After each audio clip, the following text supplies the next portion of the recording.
牵我的手，我的主啊，求你别离开我。这条路我还要走，我需要你来作伴。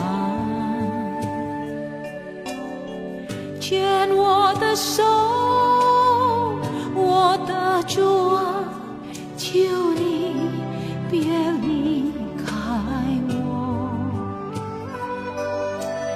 有时我会怕，有时不知如何走，有时好像听不到你声音。牵我的手，求你跟我作伴，使我的脚步有稳有定。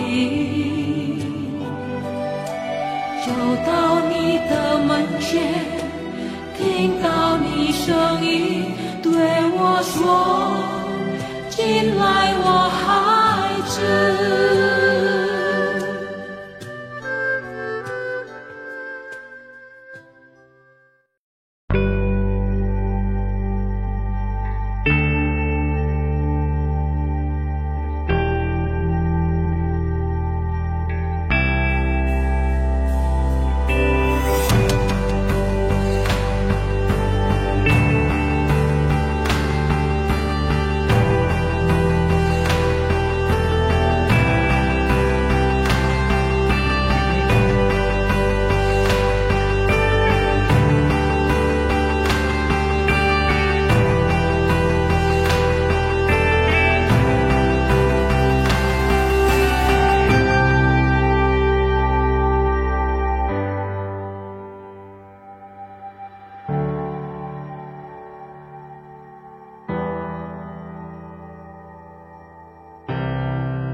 Shalom, Bapak Ibu Saudara sekalian, selamat pagi.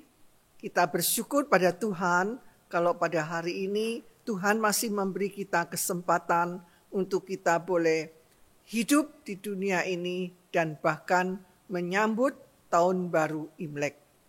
Sekalipun kita tidak bisa berkumpul bertatap muka, tetapi bersyukur kalau pada saat ini melalui online ini, melalui udara, kita bisa saling menyapa dan terlebih lagi kita bisa sama-sama untuk datang berbakti kepada Tuhan. Dan kini mari kita arahkan hati dan pikiran kita kepada Tuhan. Kita akan bersama berbakti kepada Tuhan, mendengar firman Tuhan. Biarlah firman Tuhan pada hari ini boleh memberikan kita kekuatan, pengetahuan untuk kita tahu bagaimana kita menyambut tahun baru Imlek. Selamat berbakti. Tuhan memberkati.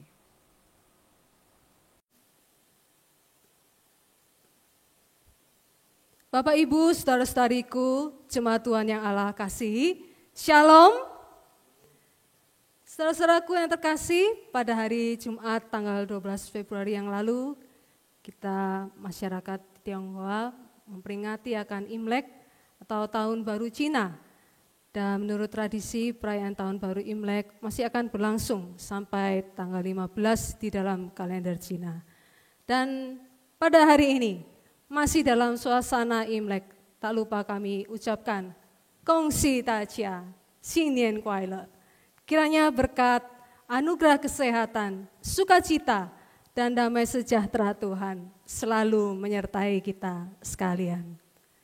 Saat ini di hadapan Tuhan Yesus, Tuhan dan Raja kita, saya mengundang kita semua untuk bangkit berdiri.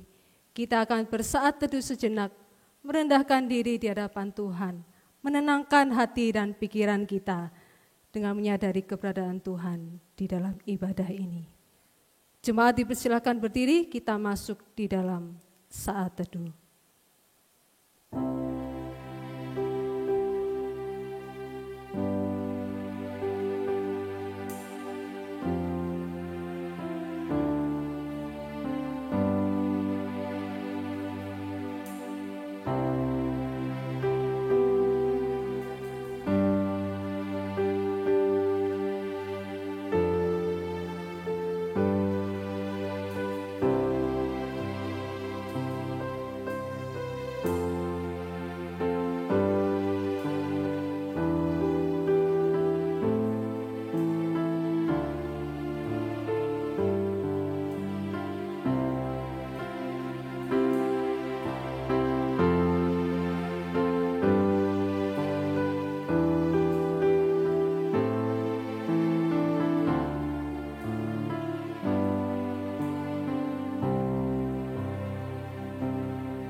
Ibadah ini kita khususkan dengan pengakuan bahwa pertolongan kita adalah di dalam nama Allah, Bapa, Pencipta langit dan bumi, dan di dalam nama Yesus Kristus, yaitu Gembala yang baik, yang telah membimbing, menuntun, menjaga dan memberkati kita umat-Nya, serta dalam pimpinan Roh Kudus yang menyertai dan bekerja di hati kita.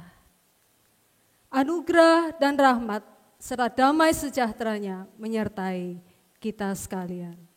Amin. Kita akan membaca bacaan bertanggapan dari Mazmur 47. Mazmur 47, Allah Raja seluruh bumi. Hai segala bangsa, bertepuk tanganlah, elu-elukanlah Allah dengan sorak-sorai. Sebab Tuhan yang maha tinggi adalah dahsyat, Raja yang besar atas seluruh bumi. Ia menaklukkan bangsa-bangsa ke bawah kuasa kita, suku-suku bangsa ke bawah kaki kita. Ia memilih bagi kita tanah pusaka kita, kebanggaan Yakub yang dikasihinya. Allah telah naik dengan diiringi sorak-sorai. Ya, Tuhan itu dengan diiringi bunyi sangkakala. Bermasmurlah bagi Allah, bermasmurlah, bermasmurlah bagi Raja kita, bermasmurlah. Sebab Allah adalah Raja seluruh bumi, bermasmurlah dengan nyanyian pengajaran. Allah memerintah sebagai Raja atas bangsa-bangsa, Allah bersemayam di atas tahtanya yang kudus. Para pemuka bangsa-bangsa berkumpul sebagai umat Allah Abraham, sebab Allah yang punya perisai-perisai bumi, Ia sangat dimuliakan.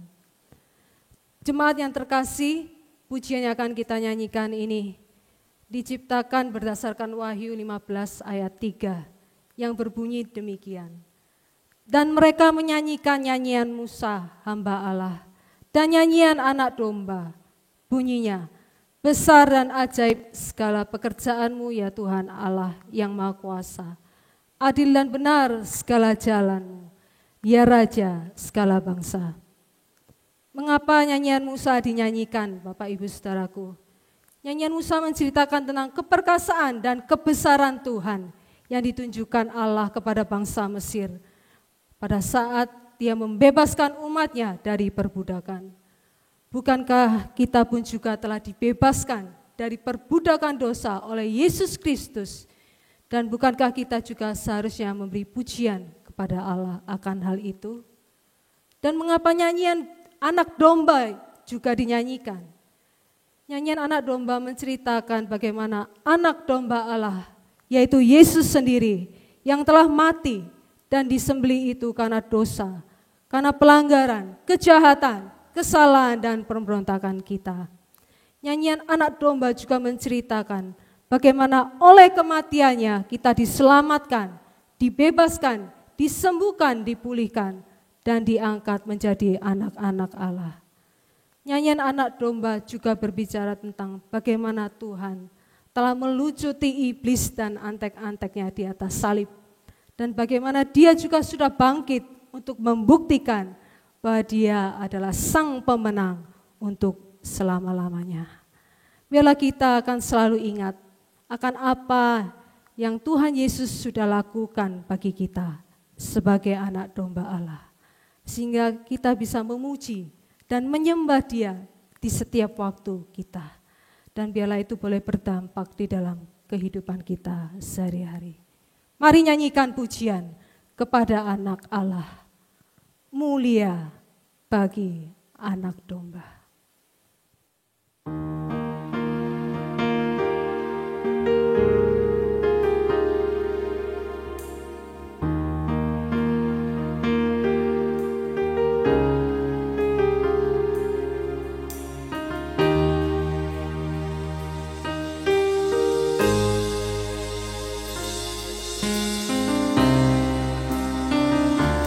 Mari agungkan Dia, kita katakan mulia, mulia.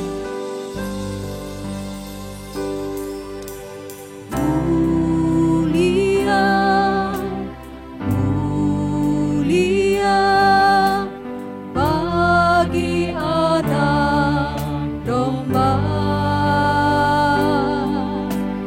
Mulia, mulia bagi anak domba.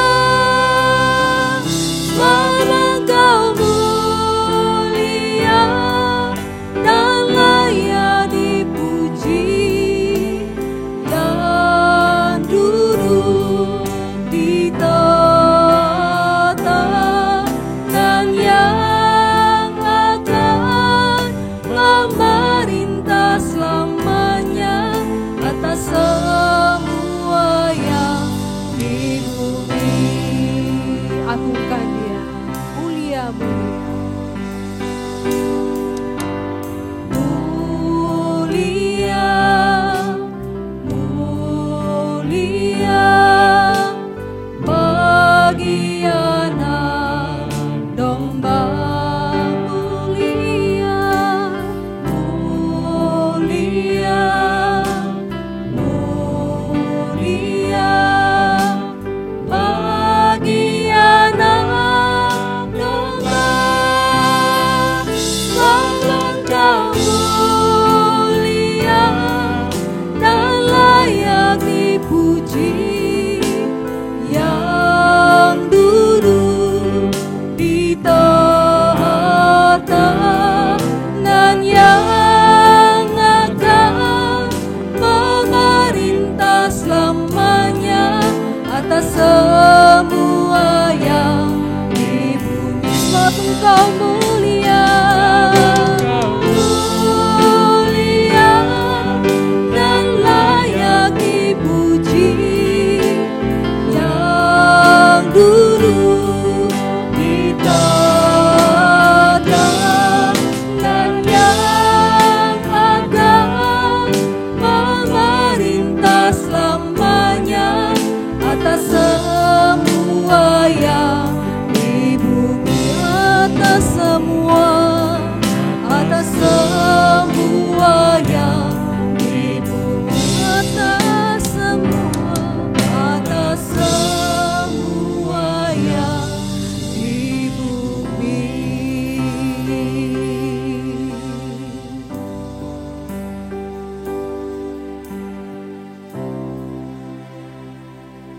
Allah Bapa kami di dalam kerajaan surga, tak henti-hentinya kami mengagungkan Engkau atas keajaiban dan kebesaran karya-Mu ya Tuhan bagi hidup kami.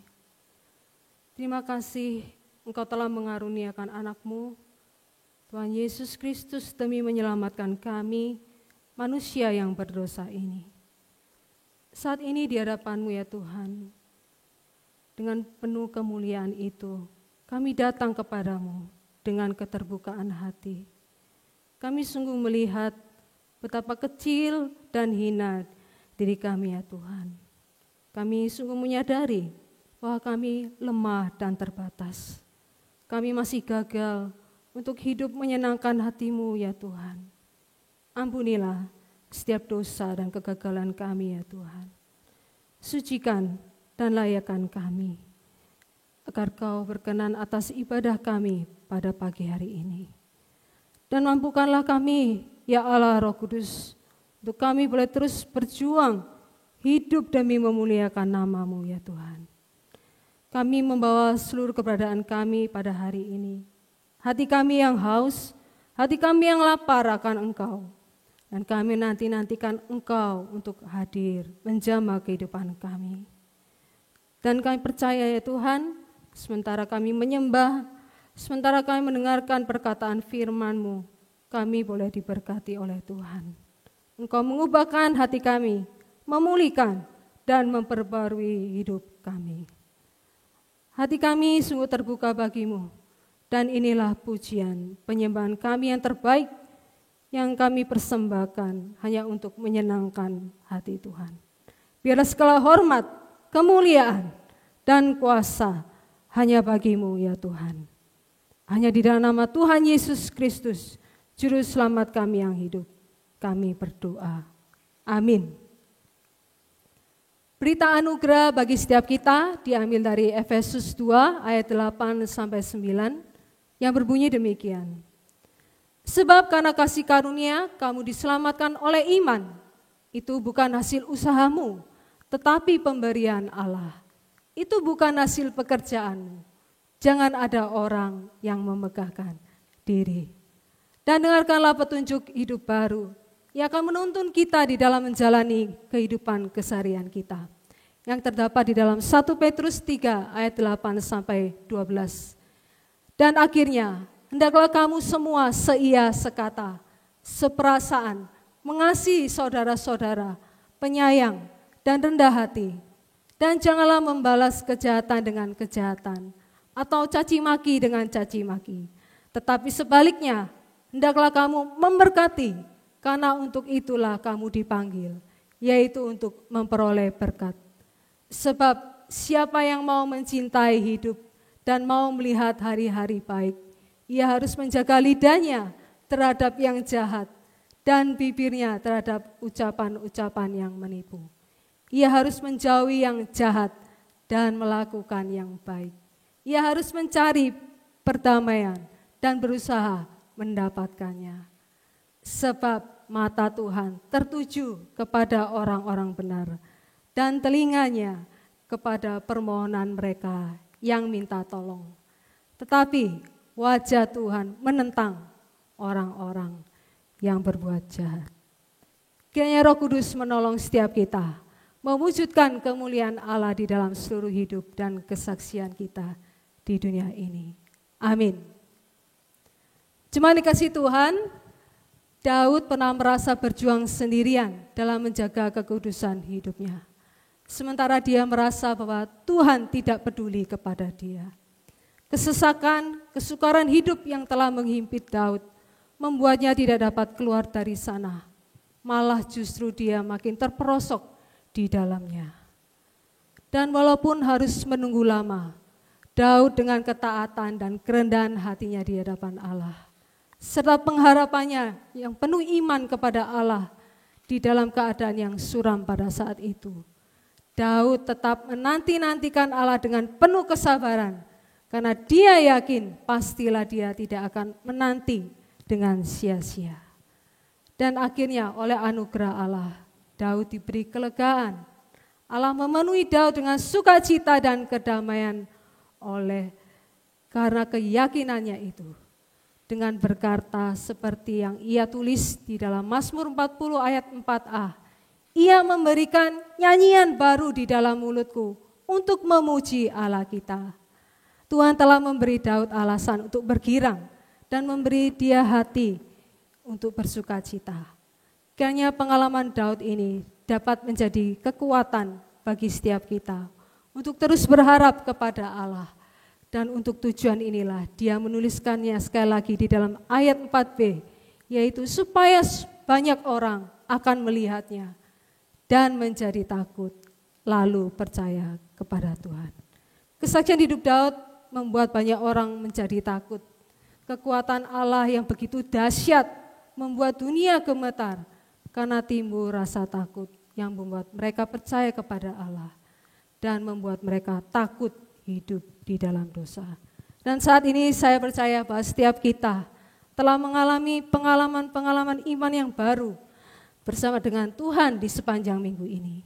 Dan biarlah pengalaman-pengalaman itu menjadi nyanyian baru di dalam mulut kita untuk senantiasa memuji Allah atas kasih dan pertolongannya. Mari saat ini dengan hati sukacita dan iman percaya kita naikkan pujian ini. Tuhan memberikan nyanyian baru dalam mulutku.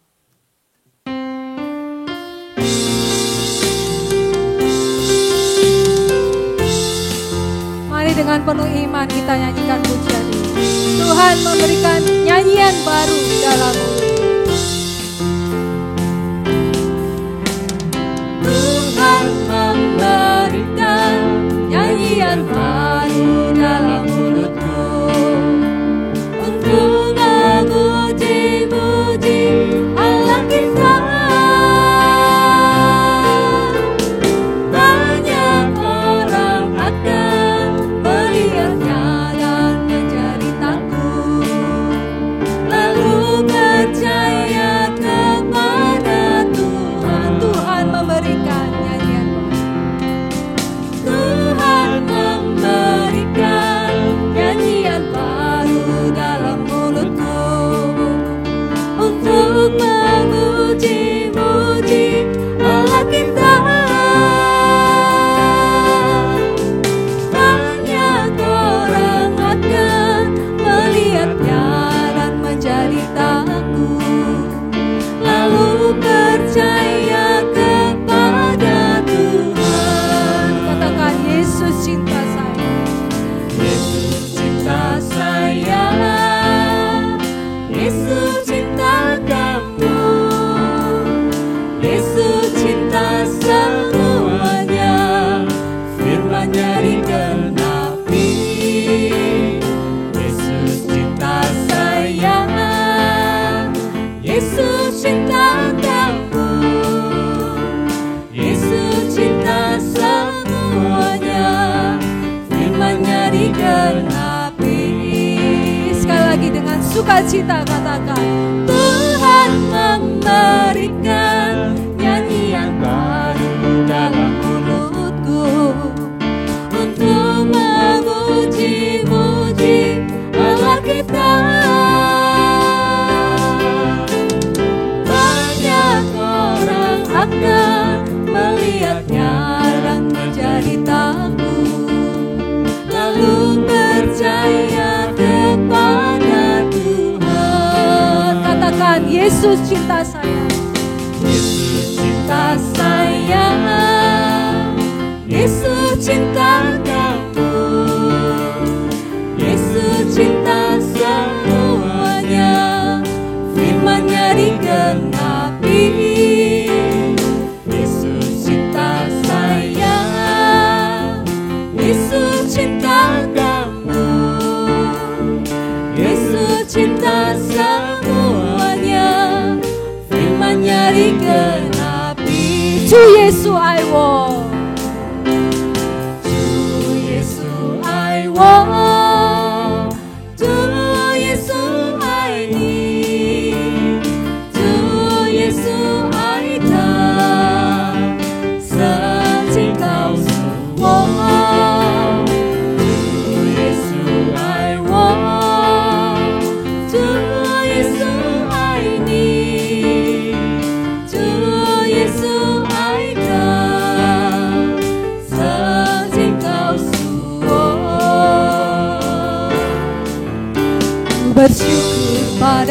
oh Yesusku, karena pertolongan-Mu kepadaku.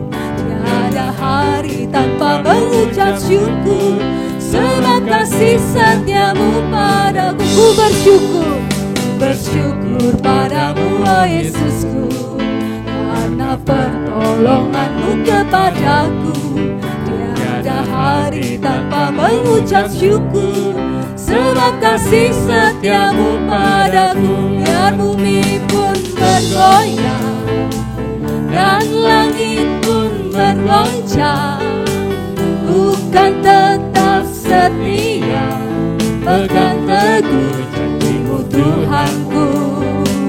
Biar gunung pun beranjak dan badai pun mengamuk, tetapi firman-Mu tetap kekal selama-lamanya. Ku bersyukur padamu, ku bersyukur padamu oh Yesusku, karena pertolongan-Mu kepadaku. Tiada hari tanpa mengucap syukur, sebab kasih setia-Mu padaku. Biar bumi pun bergoyang dan langit pun bergoncang, ku kan tetap setia, pegang teguh janji-Mu Tuhanku.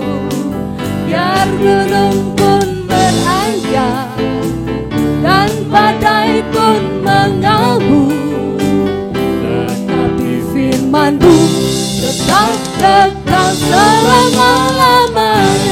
Tetapi firman-Mu tetap kekal selama-lamanya. Sekali lagi, tetapi firman-Mu tetap kekal selama-lamanya.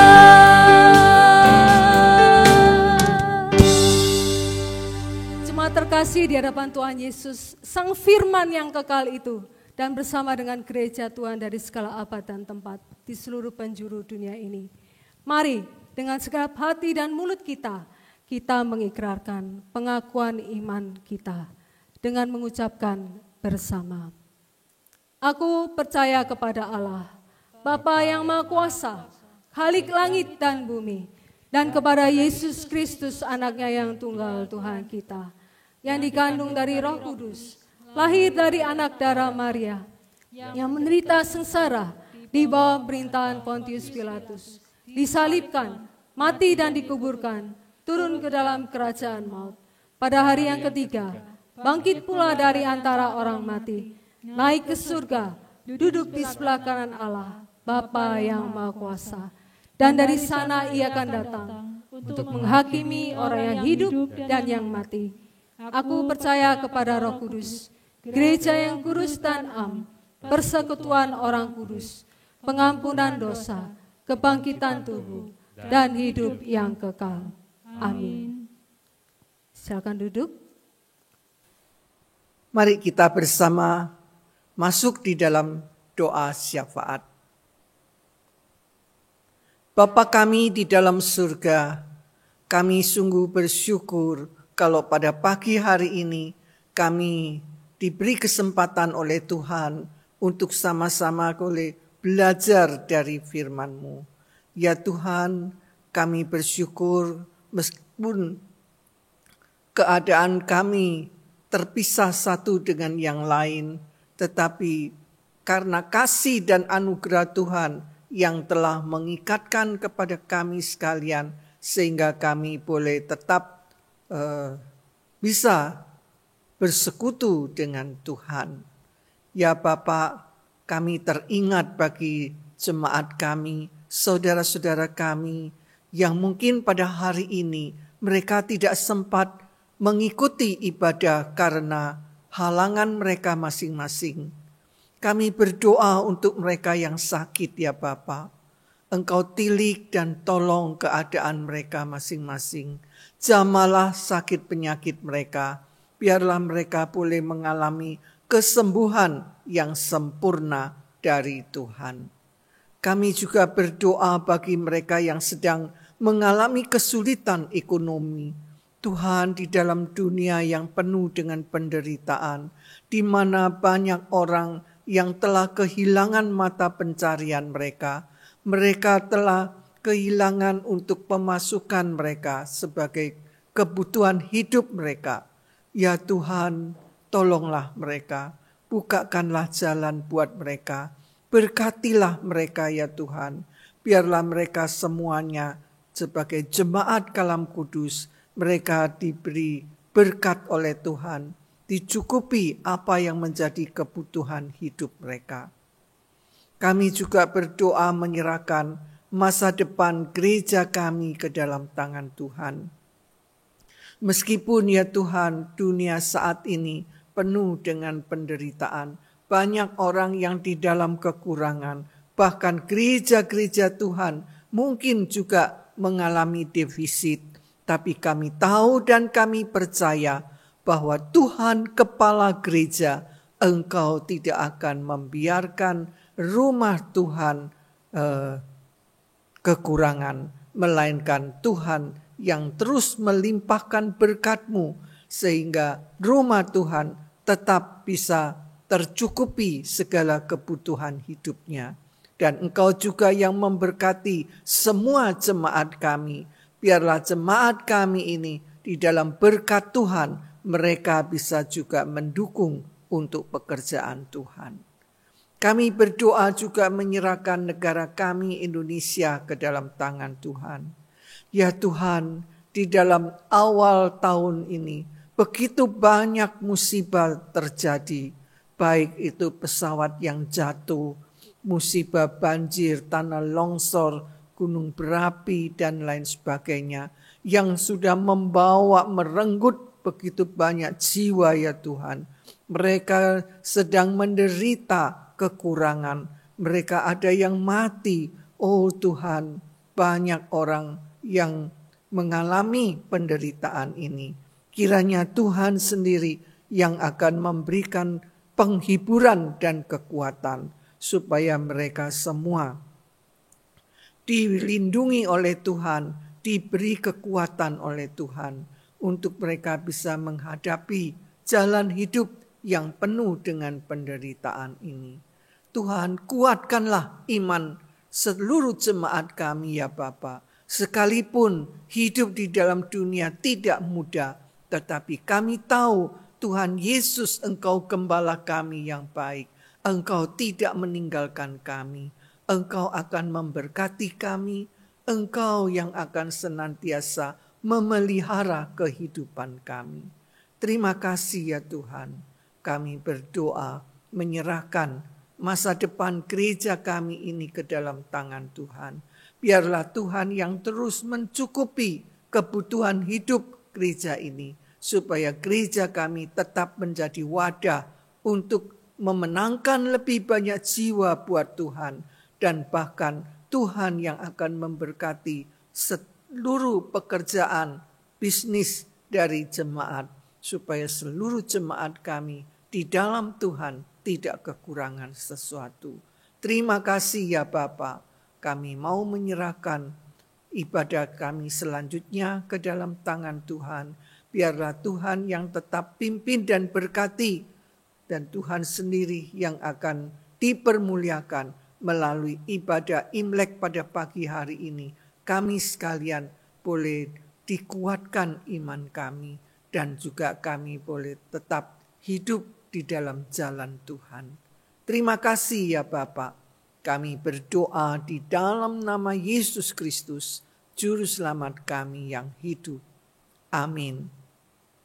Bapak Ibu saudara-saudariku yang dikasihi Tuhan Yesus, kita patut bersyukur karena kita mengenal dan kita mempunyai Tuhan yang senantiasa menuntun kehidupan kita. Dia yang selalu ada di dalam suka duka hidup kita.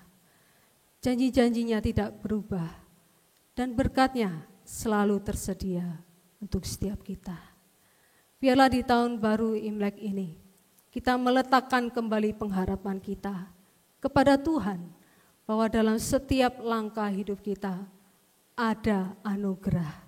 Karena tangan kasih-Nya senantiasa memandu dan menuntun sepanjang jalan hidup kita di dunia ini. Di setiap langkah kita ada anugerahnya, ada pengharapannya yang menuntun sepanjang hidup kita.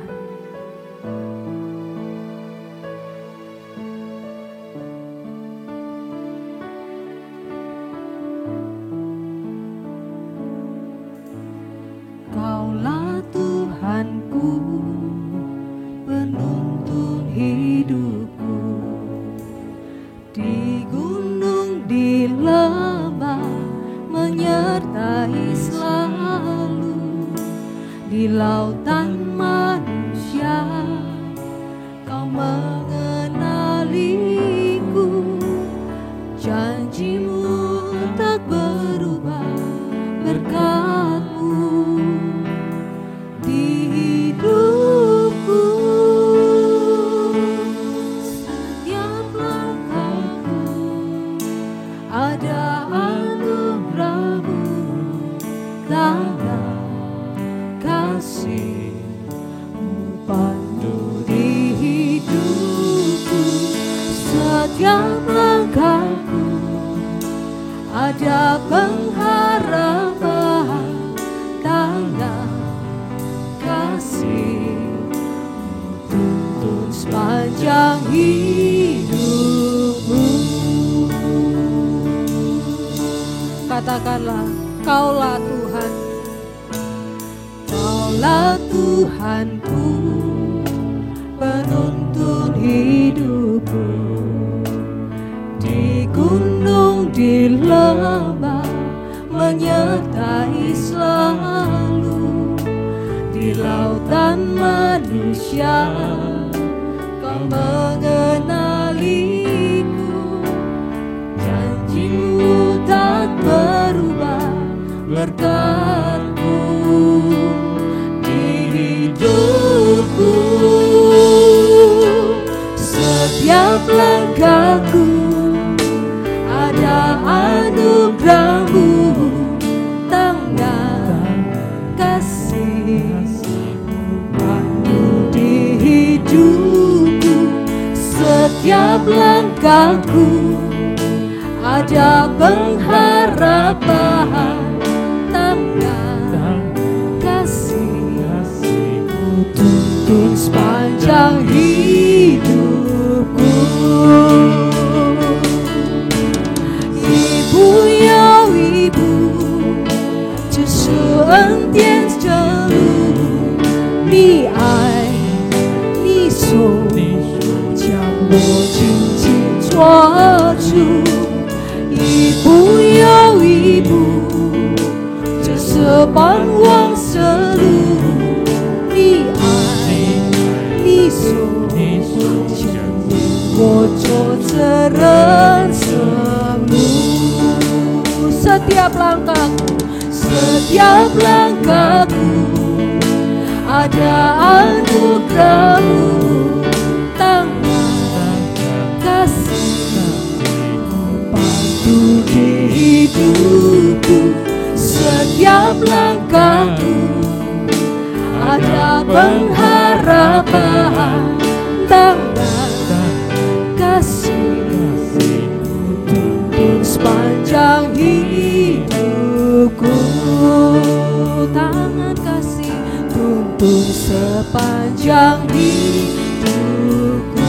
Tangan kasih-Mu tuntun sepanjang hidupku.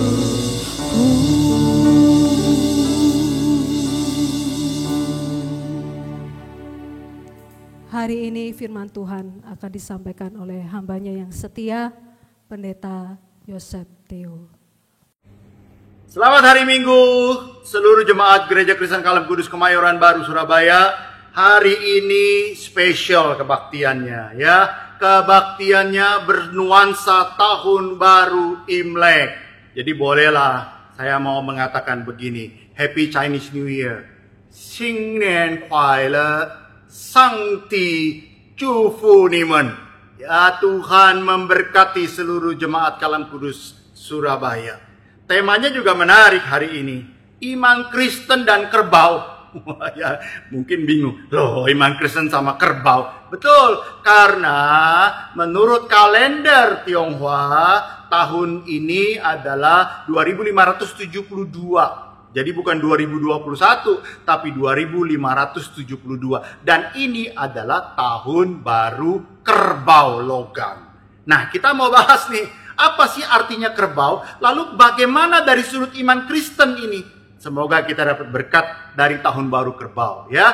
Waduh, saya pertama kali nih, ya, khusus buat jemaat Gereja Kristen Kalem Kudus Surabaya, saya memakai aksesoris Chinese New Year, ya. Ini pertama kali saya memakai seperti pemain kungfu, Bapak Ibu Saudara-saudara, ya.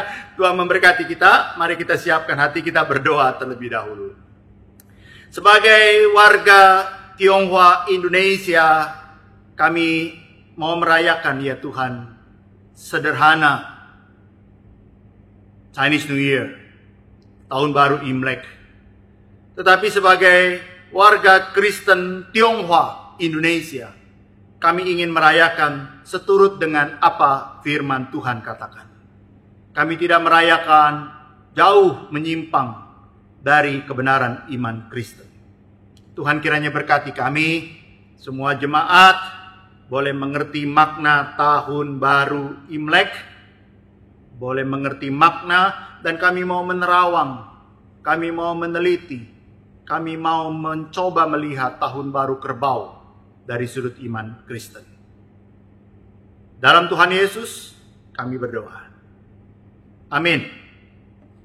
Nah, saudara-saudara, ada ayat yang bagus sekali dari Kolose 2 ayat 8. Mari buka Kolose 2 ayat 8. Ini ayat yang sangat bagus sekali yang memberikan kewaspadaan kepada kita semuanya. Hati-hatilah supaya jangan ada yang menawan kamu dengan filsafatnya yang kosong dan palsu, menurut ajaran turun-temurun dan roh-roh dunia, tapi tidak menurut Kristus. Jadi kita boleh merayakan tahun baru Imlek, tapi mari kita merayakannya jangan dengan cara yang tidak menurut Kristus, tapi harus dengan cara yang menurut Kristus. Saudara-saudara, tahun baru Imlek 2572 yang jatuh pada tanggal 12 Februari 2021, itu disebut tahun baru, tahun kerbau logam. Apa itu tahun kerbau logam? Ya, dalam tradisi Tionghoa, kerbau adalah hewan yang kuat, yang digunakan untuk bekerja, ya, bahkan bekerja keras. Itu hewan kerbau, ya, lambang pekerja keras. Ia setia, tabah, sabar, stabil, disiplin, dan menyelesaikan kerja sampai tuntas. Jarang kita melihat kerbau ngamuk.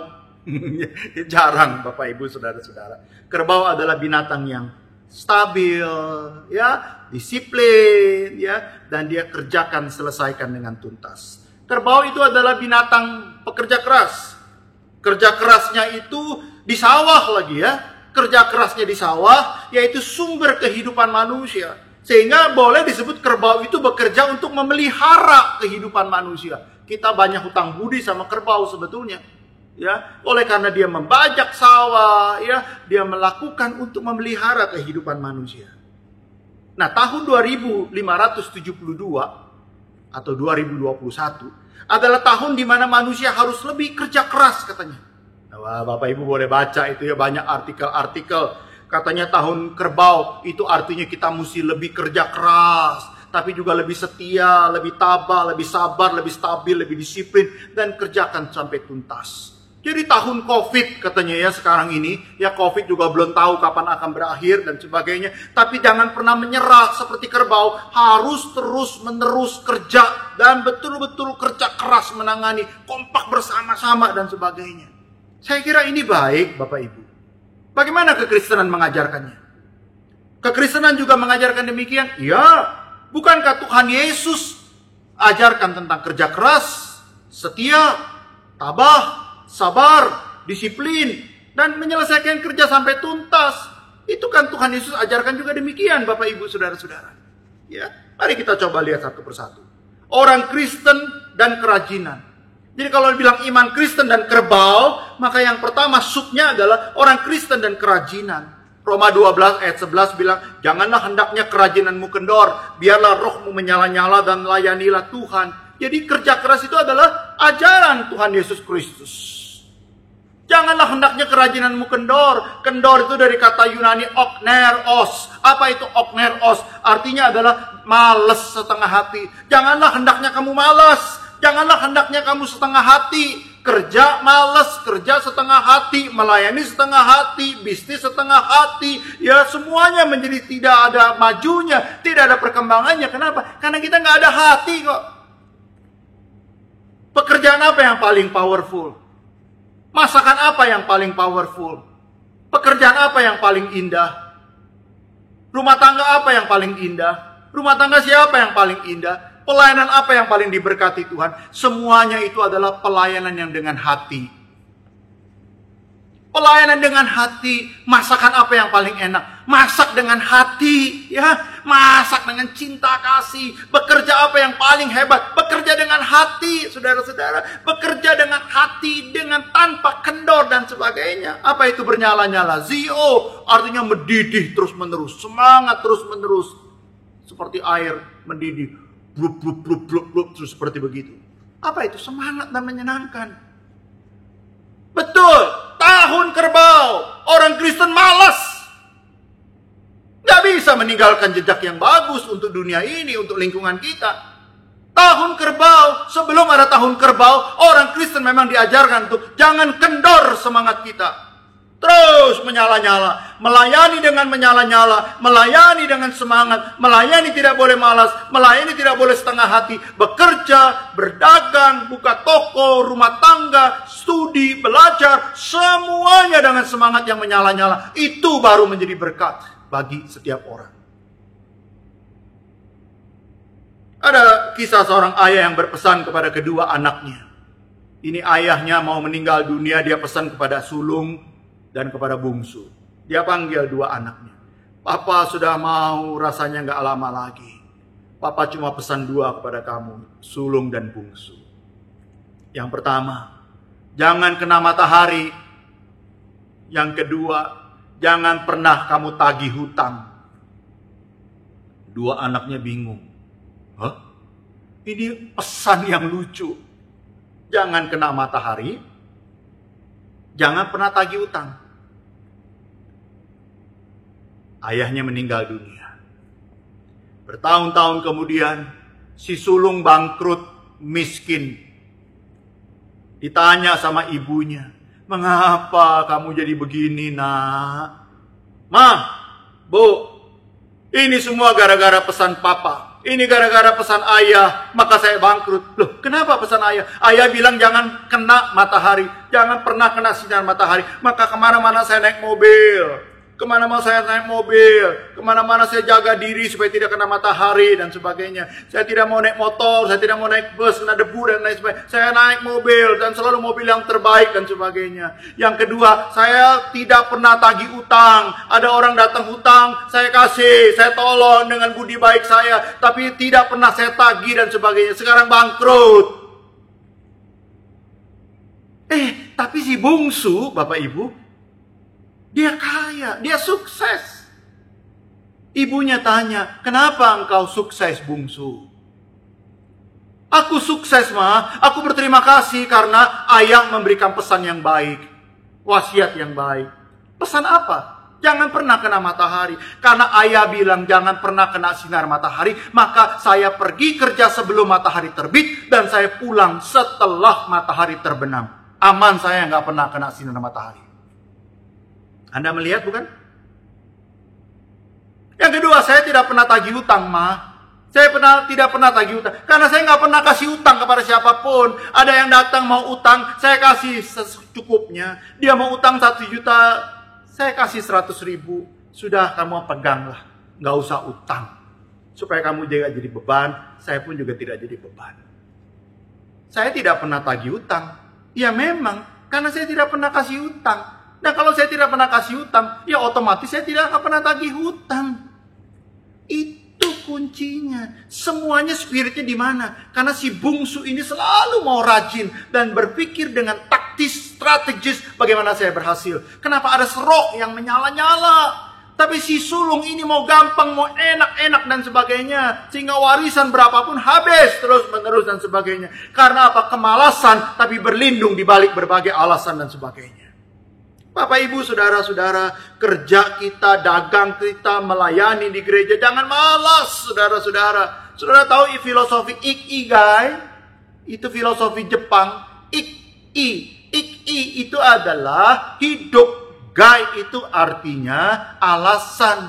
Jadi, a reason for being. Maksudnya seperti itu. Orang Jepang selalu menerapkan filosofi ini. Ikigai, a reason for being. A reason for continue our life. A reason to activity dan sebagainya. Artinya apa? Ada alasan untuk selalu eksis. Ada alasan untuk positif. Ada alasan untuk bekerja. Bangun tidur itu selalu semangat. Kenapa? Ada alasan untuk bekerja. Ada alasan untuk bangun. Nggak ada lagi alasan untuk bermalas-malasan. Harusnya sekarang ini Bapak Ibu, pada waktu COVID melanda luar biasa, termasuk juga Surabaya, selalu ada alasan untuk menjaga diri. Selalu ada alasan untuk disiplin. Selalu ada alasan untuk mendukung pemerintah daerah. Selalu ada alasan untuk ketat melakukan berbagai tindakan-tindakan pencegahan. Selalu tidak boleh meremehkan keadaan dan sebagainya. Itulah prinsip orang Kristen harusnya. Bukan menganggap remeh, apalagi mengandalkan Tuhan melindungi kita. Oh enggak, Tuhan melindungi kita dengan kita juga melindungi diri kita dan sebagainya. Bapak Ibu, saya kira jemaat Gereja Kristen Kalem Kudus Kemayoran Baru Surabaya harus memahami. Selalu ada alasan bukan untuk malas. Selalu ada alasan bukan untuk bermalas-malasan. Tapi selalu ada alasan untuk bangkit. Selalu ada alasan kalau gagal, ada alasan untuk bangkit. Berkali-kali saya letih, lesu, capek dalam pelayanan. Tapi saya selalu ingat ikigai. Selalu ada alasan. Karena jemaat menantikan pelayanan saya. Saya malas, nggak boleh. Saya capek, nggak boleh. Karena saya harus bangkit kembali. Ada banyak jemaat yang menantikan pelayanan saya dan sebagainya.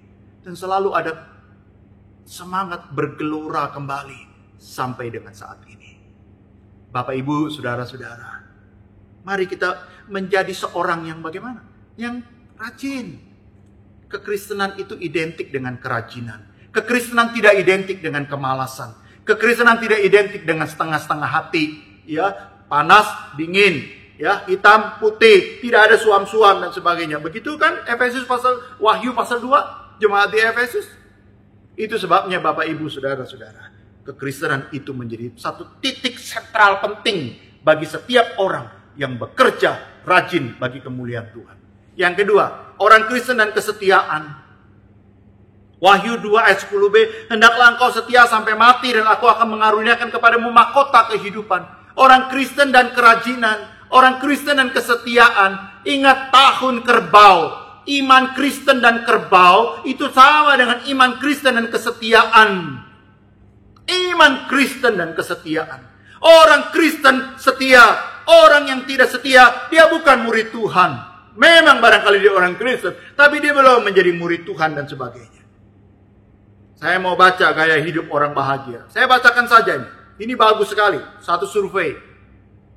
Sebagai manusia kita sering berkeluh kesah kepada Tuhan. Mengapa aku dilahirkan miskin? Mengapa kehidupanku susah? Mengapa aku jelek? Mengapa aku lebih sering gagal? Apakah Tuhan membeda-bedakan manusia? Di manakah Tuhan? Dan 1001 keluh kesah lainnya. Apakah benar Tuhan membeda-bedakan manusia? Sebuah buku yang berjudul Millionaire Man, ditulis oleh Thomas Stanley, melaporkan survei yang dilakukan terhadap 200.000 orang miliuner di Amerika untuk mengetahui apa artinya hidup bahagia itu. Menarik Bapak Ibu, bahwa Thomas Stanley bukanlah seorang yang percaya Tuhan, tapi melakukan survei apa artinya bahagia, begitu ya. Melalui surveinya dia menemukan dari 200.000 orang miliuner yang hidupnya benar-benar bahagia, itu cuma 200 orang saja. dari 200.000 para miliuner yang betul-betul bahagia itu cuma 200 orang. Yaitu mereka yang memiliki bisnis yang luar biasa, yang menikmati hidup, memiliki keluarga bahagia, dan memiliki kekayaan karena kerja keras, bukan karena warisan. Mari kita lihat, ada 10 kesamaan dari 200 orang yang paling bahagia ini. Dari 10 kesamaan tersebut, kita tahu bahwa ternyata yang membuat mereka bahagia adalah bukan kekayaan mereka, tetapi gaya hidup mereka. Wah, ini menarik sekali. Keren sekali survei ini. Ternyata yang membuat mereka bahagia bukan kekayaan mereka, tapi gaya hidup mereka. Nah, ini 10 gaya hidup dari 200 orang yang tidak saling kenal satu dengan yang lain, dari berbeda negara bagian dan sebagainya. Dan ini 10 kesamaannya. Dan semoga kita punya 10 gaya hidup seperti ini. Mari kita simak.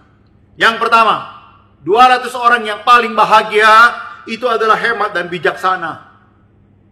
Mereka penuh pertimbangan dalam memanfaatkan uang, dan mereka bertanya kepada Tuhan dalam menggunakan uang. Yang kedua, hidup di bawah penghasilan mereka. Artinya para miliuner ini tidak menghabiskan pengeluaran di atas pemasukan mereka. Tidak besar pasak daripada tiang. Bukan gali lobang tutup lobang. Gaya hidup nih, jemaat, perhatikan. Di bawah penghasilan, bukan di atas penghasilan. Yang ketiga, sangat loyal kepada pasangan, setia, dan tidak selingkuh. Halo, orang Kristen yang selingkuh, terkutuklah dia. Nggak akan ada berkat Tuhan sampai kapanpun. 200 orang yang disurvei ini adalah orang yang loyal kepada pasangan, setia, dan tidak selingkuh. Yang keempat, selalu berhasil melewati krisis. Ketika para miliuner ditanya, apa rahasia bisa melewati krisis? Mereka menjawab bahwa mereka mengatasi kekhawatiran dengan Alkitab dan berdoa. Overcoming worry and fear with the Bible and pray with faith to God. We have God and His words. Selalu melewatinya dengan ketenangan dan doa. Yang kelima, berpandangan bahwa produktif lebih baik daripada konsumtif. Selalu mencari peluang, bukan membuang-buang peluang, apalagi membuang-buang uang. Hafal ini 10 prinsip bahagia ini menjadi oleh-oleh tahun kerbau kita hari ini. Yang keenam, mempunyai waktu untuk keluarga, sayang sama keluarga. Yang ketujuh, disiplin pembagian waktu seimbang antara keluarga, olahraga, kerja, dan pelayanan. Berdoa dan belajar firman menjadi gaya hidup mereka. Yang kedelapan, punya waktu untuk kebaktian. Nggak ada tuh rapat untuk apa, gara-gara bisnis rapat maka tidak kebaktian. Tidak, selalu ada waktu untuk kebaktian. Yang kesembilan, menghidupi kehidupan yang religius dan saleh. Yang ke-10, para miliuner ditanya oleh Thomas, siapakah mentor mereka? Luar biasa, ajaib. 200 orang ini tidak saling kenal satu dengan yang lain. Tapi 200 orang ini menjawab bahwa para miliuner ini punya jawaban sama. Siapa mentor mereka? Tuhan Yesus Kristus. 10 gaya hidup bahagia. 10 gaya hidup iman Kristen. Jauh melampaui filosofi kerbau. Jauh lebih berbobot daripada filosofi kerbau. Orang Kristen, ingat 10 gaya hidup. Tuhan memberkati kita. Bagaimana dengan gaya hidup kita saat ini? Apakah kita ingin memiliki 10 gaya hidup orang bahagia? Doa kita sering minta diberkati dengan kekayaan, tapi kita tidak minta kerajinan. Salah minta berkat, minta kerajinan Bapak Ibu. Ya, kesetiaan, kejujuran. Jangan diberkati lalu selingkuh, diberkati kawin lagi dan sebagainya. Maka itu mengkhianati berkat Tuhan. Mintalah kejujuran, mintalah kesetiaan, mintalah kerajinan. Disitulah Allah akan membuka berkat buat kita. Bapak Ibu, istri diuji ketika tidak memiliki apa-apa. Tapi suami diuji ketika dia sudah memiliki apa-apa. Perhatikan. Istri diuji ketika dia tidak memiliki apa-apa. Bisa setia tidak? Istri Ayub bilang, kepada Ayub setelah bangkrut tidak punya apa-apa, matilah engkau dan sebagainya. Tidak ada istri yang nyumpain suaminya mati kecuali istrinya Ayub dan sebagainya. Tapi suami diuji ketika dia sudah memiliki apa-apa. Masih bisa setia? Saya kira kita semuanya harus banyak belajar. Amsal 30 ayat 7 sampai 9. 2 hal aku mohon kepadamu, jangan kau tolak sebelum aku mati. Yaitu, jauhkanlah daripadaku kecurangan dan kebohongan. Jangan berikan kepadaku kemiskinan atau kekayaan. Biarkan aku menikmati makanan yang menjadi bagianku. Supaya kalau aku kenyang, aku tidak menyangkalmu dan berkata, siapa engkau Tuhan? Atau kalau aku miskin, aku mencuri dan mencemarkan nama Allahku. Yang ketiga, orang Kristen dan kejujuran. Kemakmuran itu terkait dengan relasi Tuhan, kerajinan, dan kejujuran. Amsal 2 ayat 7, ia menyediakan pertolongan bagi orang yang jujur, menjadi perisai bagi orang yang tidak bercela lakunya. Amsal 21 ayat 8, berliku-liku jalan si penipu, tapi orang yang jujur lurus perbuatannya. Pasti nih dalam hati berkata semuanya. Zaman sekarang jujur, masa bisa boksu? Mana mungkin boksu zaman sekarang jujur dan sebagainya. Saya cuma bilang, kalau Anda tidak bisa jujur, ya paling tidak Anda tidak berbohong. Sudah. Tapi jangan tidak bisa jujur, tapi Anda berbohong. Jangan tidak bisa jujur, Anda menipu. Saya tidak bisa jujur, tapi saya tidak mau berbohong. Sudah, tidak jujur, tidak beda berbohong dan sebagainya. Kejujuran sulit di awal, tapi akan sukses di akhir. Kecurangan mudah di awal, tapi hancur di akhir. Kejujuran membuat seseorang bertahan dan dikenang sampai selama-lamanya. Jujur apa sih? Berkata apa adanya. Jujur apa sih? Juga berkata tidak apa adanya. Jujur apa? Ya berkata apa adanya. Tapi kalau Anda tidak mau berkata apa adanya, ya sudah diam saja. Jangan mengarang-arang cerita dan sebagainya. Kejujuran. Jujur apa sih? Hidup kita. Apa artinya jujur? Jujur adalah tanpa kepura-puraan. Tanpa topeng. Tanpa ada hal yang menutupi kita. Nah, jujur adalah Anda lihat saya apa adanya. Jujur adalah Anda lihat saya apa adanya. Orang yang jujur, HP-nya nggak pernah ada apa? Password. Nggak ganti-ganti setiap 5 menit password. Mandi, seorang suami mandi bawa handphone. Dia semua tidur bawa handphone. Nggak boleh istrinya lihat. Handphone mungkin juga ganti-ganti password. Handphone ada 10 barangkali ya. Telepon semuanya ada yang rahasia banget dan sebagainya. Nggak. Tinggalkan handphone. Anakmu boleh lihat. Ya, suamimu boleh lihat. Istrimu boleh lihat. Ya, itulah kejujuran yang paling sederhana. Kalau Anda tidak bisa jujur, jangan belajar untuk menjadi pembohong. Kalau Anda tidak bisa belajar jujur, jangan belajar untuk menjadi penipu. Orang Kristen harus menjadi orang yang belajar untuk jujur. Tapi sementara menuju kepada kejujuran, Anda belajar dulu untuk tidak berbohong dan sebagainya. Orang Kristen dan kejujuran. Yang keempat, orang Kristen dan kerapihan manajemen. Artinya manajemen kehidupan ini. Kemakmuran itu terkait dengan relasi dengan Tuhan, ya, kerajinan, kejujuran, dan kerapihan. Pinter atur uang, pinter atur waktu, pinter atur keinginan.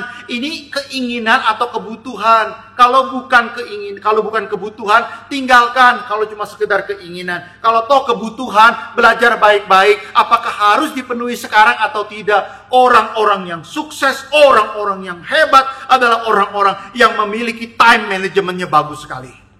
Dia atur tuh seperti 200 orang yang disurvei oleh Thomas Stanley tadi. Kapan bersama keluarga? Kapan bersama dengan anak-anak? Kapan melayani Tuhan? Dibagi waktu dengan sebaik-baiknya. Itulah rapih manajemennya. Self manajemennya bagus. Time manajemennya bagus dan sebagainya. Enggak hidup amburadul, acak-acakan dan sebagainya. Enggak. Ada waktunya. Itu kata pengkhotbah. Kapan waktunya untuk melayani? Kapan waktunya beristirahat? Kapan waktunya belajar? Kapan waktunya melayani? Maria dan Marta ingat bukan? Marta nggak tahu waktunya kapan untuk kerja, kapan untuk. Tapi Maria, dia tahu duduk dan dia mendengar. Tahu waktu untuk bekerja. Tahu waktu untuk melayani. Tahu untuk duduk tenang. Nggak usah melayani dan bekerja. Duduk tenang mendengar firman Tuhan dan sebagainya. Itulah yang disebut dengan manajemen waktu. Rapi kita dan sebagainya. Lihat, ya, saya kutip dua tulisan ini. Sekecil apapun uangnya akan cukup bila digunakan untuk hidup. Tapi sebanyak apapun uangnya tidak akan pernah cukup jika untuk memenuhi gaya hidup. Jangan memenuhi gaya hidup kita. Sekecil apapun uangnya cukup kok untuk hidup. Tapi nggak bisa kalau untuk memenuhi gaya hidup kita. Seberapapun gaji kita. Hidup itu murah, Bapak Ibu. Label merek yang bikin jadi mahal. Hidup itu sederhana. Gengsi yang bikin jadi rumit. Semoga semuanya mengerti dua kalimat ini. Yang terakhir orang Kristen dan kemakmuran. Barulah terakhir saya taruh orang Kristen dan kemakmuran. Orang Kristen jangan pengen makmurnya dulu, ya, kepengen makmurnya tapi malas, ya, tidak ada kerajinan, tidak ada kesetiaan, tidak ada manajemen waktu, ya, tidak ada kejujuran, mau makmur. Bagaimana, Pak? Akhirnya kemakmuran ditempuh dengan cara-cara yang sangat-sangat jauh daripada nilai-nilai kekristenan. Maka saya tempatkan tahun kerbau itu tahun yang kemakmuran itu yang terakhir. Orang Kristen itu bagaimana dia harus rajin pertama-tama. Jangan kendor. Dia harus setia. Dia harus kejujuran. Dia harus punya manajemen waktu dan hidupnya. Barulah kemakmuran akan mampir dan menghampiri dirinya. Kemakmuran seperti inti hukum 10 hukum Tuhan di Keluaran 20. Ya, bagaimana setiap orang harus punya relasi yang baik dengan Tuhan, dengan orang tua, dengan sesama, dengan diri sendiri. Kerohanian saja ditandai, kerohanian sejati ditandai dengan punya relasi dengan Tuhan, punya relasi dengan orang tua, punya relasi dengan sesama dan diri sendiri.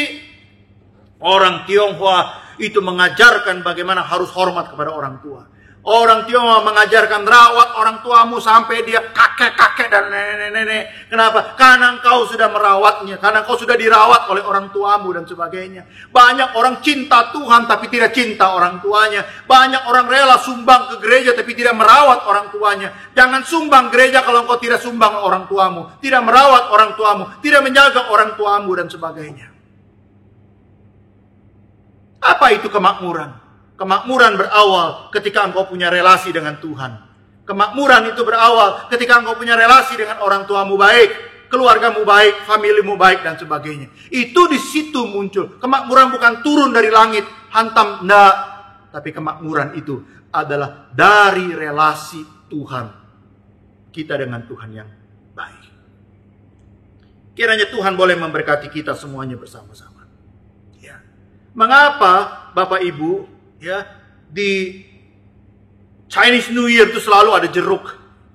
Jeruk itu Ci itu artinya rezeki, ce itu artinya buah. Jadi jeruk itu adalah buah rezeki, ya. Jeruk itu adalah selalu pembawa rezeki katanya, ya. Selain itu warnanya melambangkan emas dan sebagainya. Tetapi lebih dari itu adalah jeruk ini juga adalah simbol giat dan rajin. Jadi dengan ada jeruk, Anda makan jeruk pada waktu Chinese New Year, ya, waktu Anda makan jeruk, itu diajarkan supaya Anda giat dan rajin.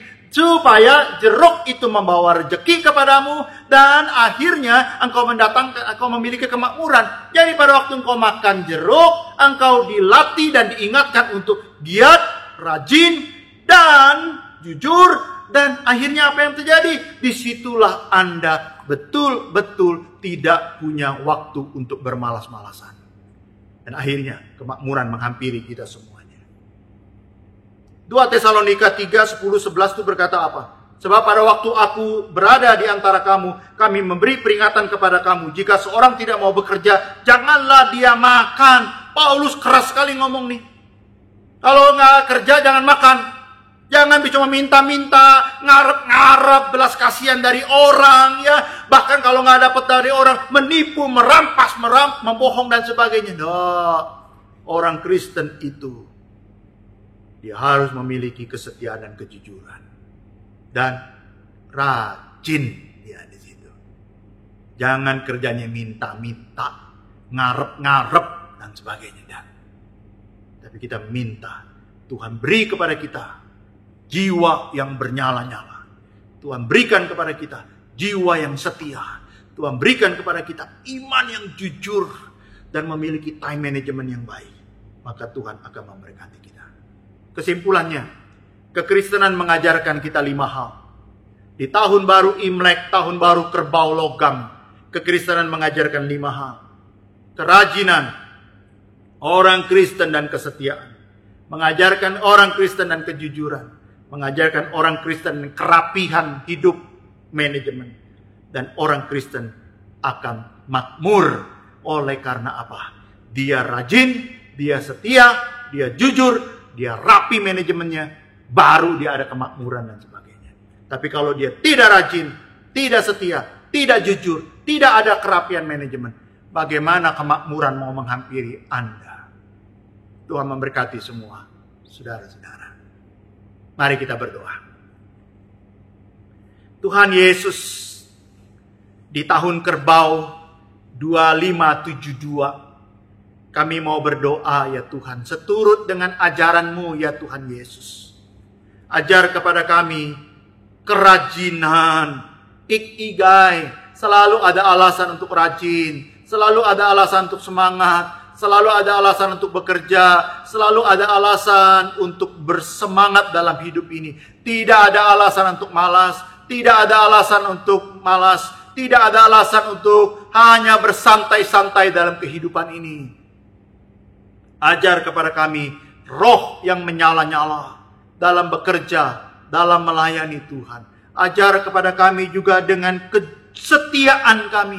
Ajar kepada kami bahwa kami selalu setia kepada Tuhan, selalu setia kepada kehidupan ini, selalu setia kepada keluarga kami. Kami ingin punya seperti 200 orang yang disurvei oleh Thomas Stanley, bahwa ada 10 gaya hidup bahagia yang pada intinya adalah mereka setia kepada pekerjaannya, setia kepada imannya, setia kepada gerejanya, setia kepada istri dan anak-anaknya dan kepada suaminya. Setia mereka ya Tuhan. Bukan makin kaya, makin banyak model gaya, makin selingkuh dan makin gaya hidup semaunya. Makin kaya makin rohani, makin kaya makin rendah hati, makin kaya makin setia, makin takut akan Tuhan. Ajar kepada kami di tahun kerbau ini ya Tuhan, memiliki kejujuran. Kalau kami tidak bisa untuk jujur, paling tidak kami tidak berbohong. Ajar kami untuk hidup apa adanya ya Tuhan. Ajar kami ya Tuhan, inilah tanpa kepura-puraan, tanpa menutupi dengan topeng sandiwara hidup kami. Jujur ya Tuhan. Dan ajar kepada kami mengatur waktu kami dengan baik. Barulah kemakmuran pasti akan menghampiri kami. Kalau kami tidak rajin, kalau kami tidak jujur, kalau kami tidak setia, kalau kami tidak punya kerapian mengatur waktu hidup, bagaimana kami mau meminta kemakmuran? Jeruk adalah lambang giat. Jeruk adalah lambang bahwa kemakmuran tidak bisa dicapai kalau enggak giat dan rajin. Jeruk adalah lambang tidak mungkin kemakmuran kalau tidak jujur, setia, dan bekerja keras. Terima kasih Tuhan. Di hari peringatan Chinese New Year ini, biarlah ketika kami melihat simbol kerbau, di situ kami melihat iman Kristen yang sejati. Bagi kami semuanya masing-masing, Kristus mengajarkan kepada kami seperti yang disimbolkan oleh kerbau, tetapi jauh lebih dalam daripada yang sekedar disimbolkan oleh kerbau. Karena bagi orang Tionghoa kemakmuran nomor 1, tapi bagi orang Kristen kerajinan itulah yang nomor 1, kejujuran itulah yang nomor 1, kesetiaan itulah yang nomor 1, kerapihan manajemen itulah yang nomor 1. 4 nomor 1. Maka ketika kemakmuran melanda kami, kami bisa menjadi orang yang diberkati Tuhan dan bersaksi dengan kekayaan dan kemakmuran kami. Diberkati seluruh jemaat Gereja Kristen Kalam Kudus Kemayoran, Surabaya. Diberkati dengan kerajinan, diberkati dengan kesetiaan, diberkati dengan kejujuran, diberkati dengan kerapihan mengatur manajemen waktu, diberkati dengan kekayaan dan kemakmuran. Demi Tuhan Yesus kami berdoa. Amin. Bapak Ibu, saudara-saudariku yang dikasihi Tuhan, dengan penuh rasa syukur dan sukacita, mari kita juga datang kepada Allah, membawa persembahan syukur bagi Tuhan, mengingat akan limpahan berkat-Nya yang telah mencukupkan kebutuhan hidup kita hingga hari ini. Dan Bapak Ibu bisa memberikan persembahan melalui transfer ke rekening bank gereja kita ataupun dimasukkan di dalam amplop persembahan yang nantinya dapat diserahkan ke gereja. Jemaat terkasih, Mazmur 1 ayat 1-3 berkata demikian. Berbahagialah orang yang tidak berjalan menurut nasihat orang fasik, yang tidak berdiri di jalan orang berdosa, dan yang tidak duduk dalam kumpulan pencemooh. Tetapi yang kesukaannya ialah Taurat Tuhan, dan yang merenungkan Taurat itu siang dan malam. Ia seperti pohon yang ditanam di tepi aliran air, yang menghasilkan buahnya pada musimnya, dan yang tidak layu daunnya. Apa saja yang diperbuatnya berhasil. Jemaat yang dikasihi Tuhan, saya percaya bahwa setiap kita merindukan kehidupan yang bahagia dan penuh keberhasilan. 3 ayat tadi yang sudah saya bacakan sudah memberikan kunci bagi setiap kita. Pemazmur menyebut orang-orang yang berbahagia adalah mereka yang ketagihan firman Tuhan. Menjadikan firman Tuhan itu sebagai kesukaannya. Merenungkan firman Tuhan itu setiap saat. Dan memiliki persekutuan yang intim dengan Tuhan. Juga akan memungkinkan kita menerima sumber hidup yang sejati. Yang tidak pernah habis dari Allah kita, Allah Roh Kudus. Dan jadilah orang-orang yang berbahagia dan berhasil dengan tidak salah bergaul dan menjadi pelaku-pelaku firman yang setia. Terus dasarilah langkah hidup kita sesuai ketetapan Tuhan. Di sanalah kita akan mengalami sebuah kehidupan yang berbeda dari apa yang selama ini dipercaya oleh dunia. Tuhan, sang sumber hidup itu, juga akan menjamin hidup kita, sehingga hidup kita menjadi berkat layaknya pohon yang tumbuh subur dan menghasilkan buah. Berbahagialah orang yang kesukaannya ialah firman Tuhan. Kita naikkan pujian ini.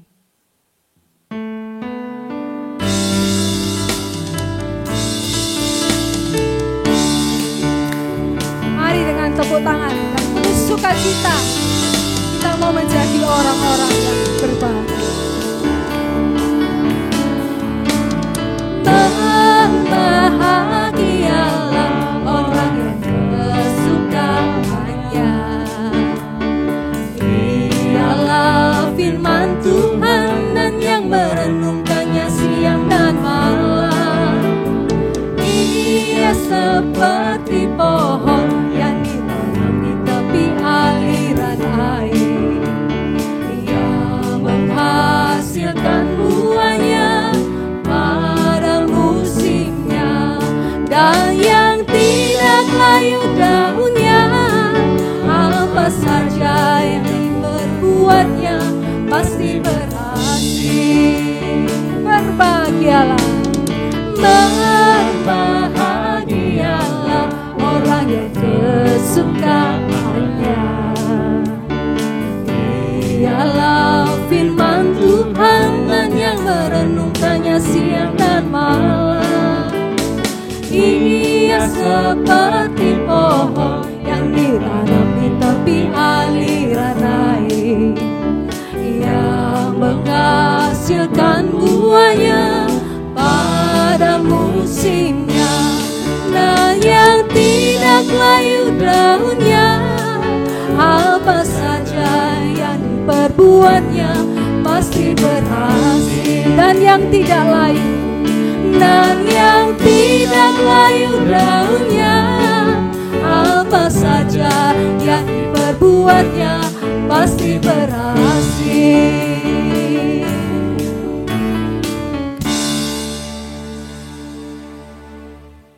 Mari kita masuk di dalam doa.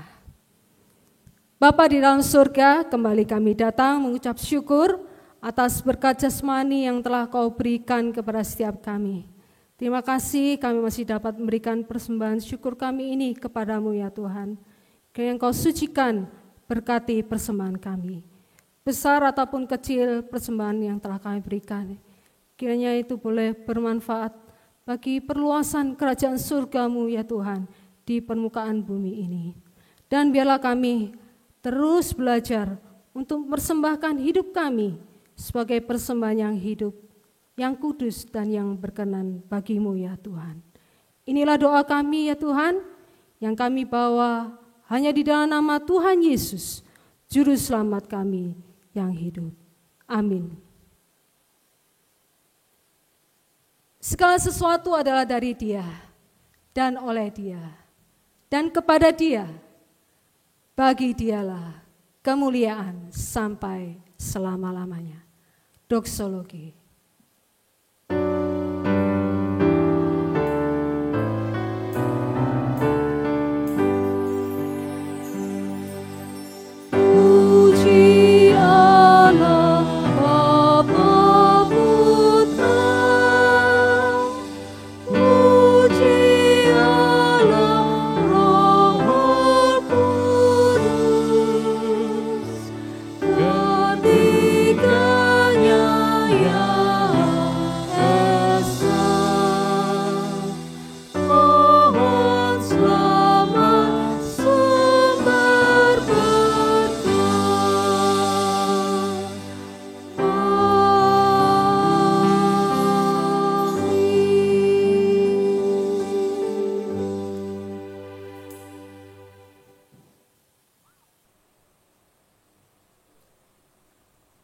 Bapak Ibu Saudara sekalian, mari kita tutup ibadah kita dengan doa berkat.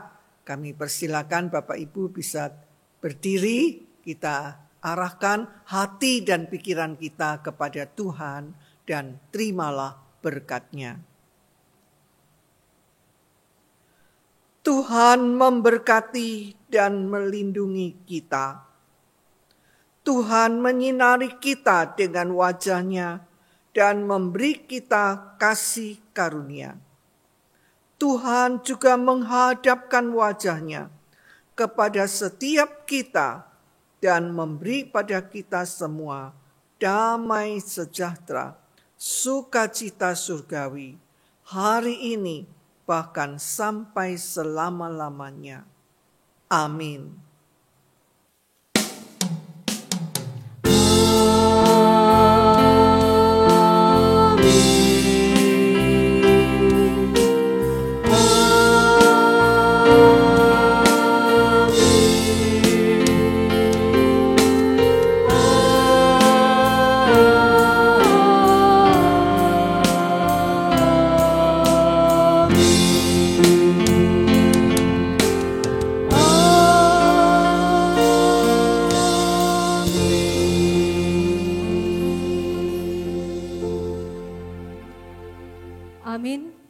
Jemaat dipersilakan duduk, silakan mengambil saat teduh dan simaklah beberapa pengumuman berikut ini. Selamat hari Minggu, Tuhan Yesus memberkati.